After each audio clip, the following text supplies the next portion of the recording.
Welcome to this explainer. Today, we're going to completely unpack the epic Islamic narrative of mankind's origins. We'll be exploring some incredibly deep theological concepts that are actually hidden right there within the very first human story. Okay, let's dive right into this fascinating origin narrative by looking at the literal, physical roots of our existence.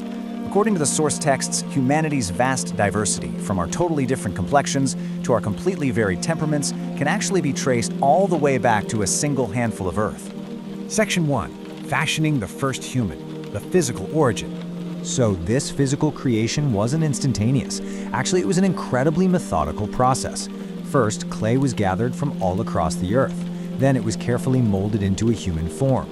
And after that, it was left as a lifeless figure for an astonishing 40 years. It was a profoundly deliberate, slow process right from the jump.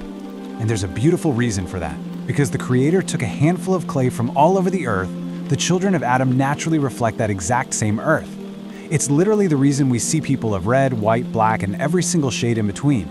Our modern differences connect directly back to that original, incredibly diverse gathering of soil. It's like a giant, beautiful puzzle. Now get this. The sheer scale of Adam when he was formed was absolutely monumental.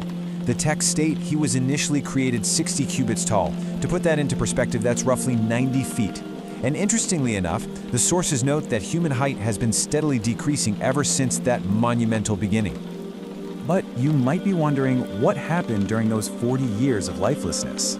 Well, a prideful figure named Iblis would come up and streak the towering clay.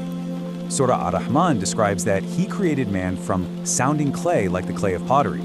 So imagine that. Each strike produced this hollow, resonant echo, while Iblis taunted the lifeless form, harboring the very early seeds of deep, deep envy.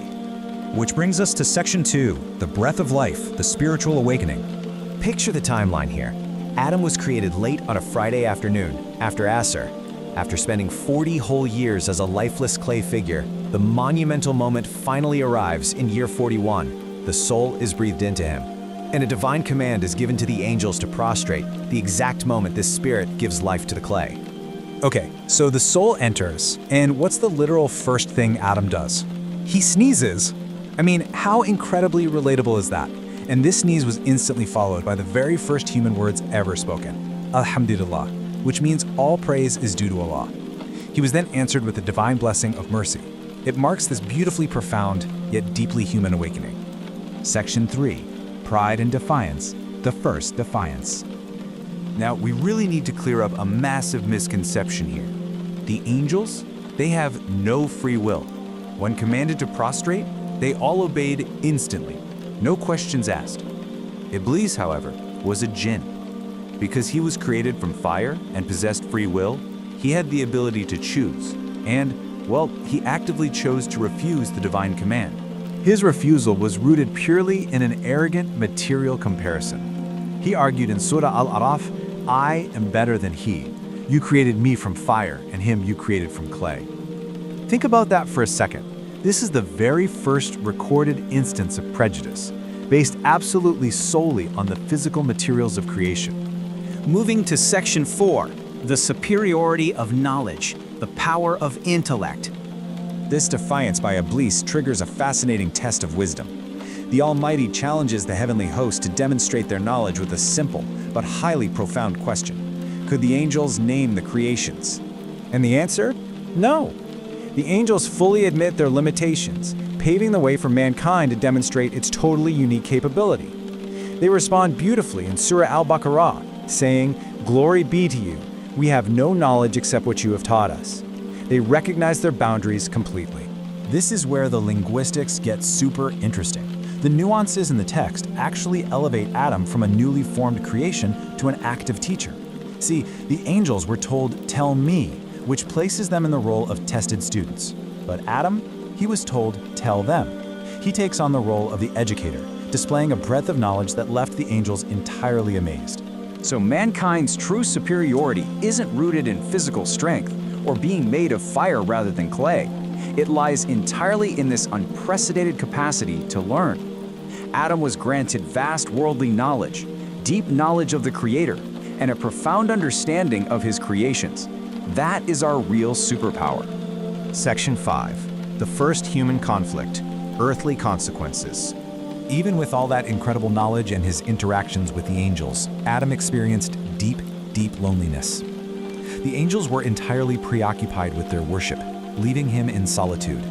This ultimate loneliness led to the creation of a companion, fashioned from his rib, bringing him comfort, and establishing the very first foundation for the human family. But, as we know, with family comes the potential for conflict.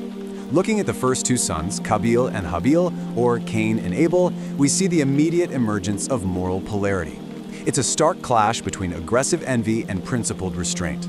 Qabil, enraged by his rejected offerings, threatens violence, literally shouting, "I will kill you." Habil, on the other hand, remains perfectly calm and actively refuses to retaliate. Habil's incredibly principled stance reminds us that true devotion isn't just about offering rituals. It's about maintaining your morality, even when you are faced with death. He clearly states in Surah Al-Ma'idah, "If you raise your hand to kill me, I will not raise mine to kill you." It is an absolutely profound display of spiritual discipline under the most intense pressure imaginable. As we wrap up this explainer, I want to leave you with a really thought-provoking question based on everything we've just uncovered.